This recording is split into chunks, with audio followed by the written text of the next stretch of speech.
ఇక్కడున్న పబ్లిక్ ని అడిగి తెలుసుకుందాము. మట్టి విగ్రహాలు బెటర్ అంటారో లేకపోతే రంగుల విగ్రహాలు బెటర్ అంటారో ఒకసారి పబ్లిక్ అడిగి తెలుసుకుందాం పదండి.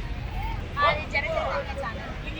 సో ఇక్కడ మట్టి విగ్రహాలు ఉన్నాయి అండ్ రంగుల విగ్రహాలు ఉన్నాయి. ఆ రెండింటిలో మీరు ఎక్కువ టైప్ చేస్తారు ఎందుకు? పర్యావరణం రక్షించాలి కదా. మరి అక్కడ రంగుల విగ్రహాలు ఉన్నాయి అంటే అవేర్నెస్ వస్తుంది కానీ ఇంతకుముందు కలర్ వాడేటప్పుడు మట్టి వినాయకులు వాడుతున్నారు. మట్టి వినాయకులు మీరు పూర్తిగా వాడుతున్నారు. సో పబ్లిక్ కూడా గవర్నమెంట్ వాళ్ళు ప్లాన్ చేసి మంచిగా మట్టి విగ్రహాలనే సపోర్ట్ చేయాలని చెప్పి గవర్నమెంట్ మీకు మెసేజ్ ఇవ్వచ్చు కదా. కానీ ఇంట్లో రేట్ తక్కువ ఉంటే అందరికి కొనుక్కోవడానికి ఇంట్రెస్ట్ చూపిస్తారు. కలర్ కంటే ఇవే రేట్ ఎక్కువ ఉన్నాయి. సో మట్టి విగ్రహాలు రేట్ ఎక్కువ ఉన్నాయంట. మరి మన ప్యూర్ ఆర్గానిక్ కదా అది.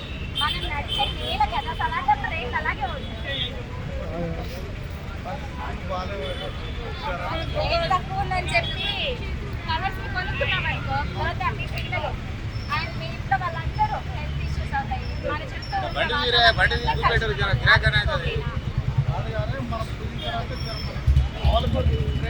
బాగుంటుంది. ఓకే ఎంత ఉన్నాయి ఏంటంటే బండి తీరిక బండి తీసినా పడుతుంది.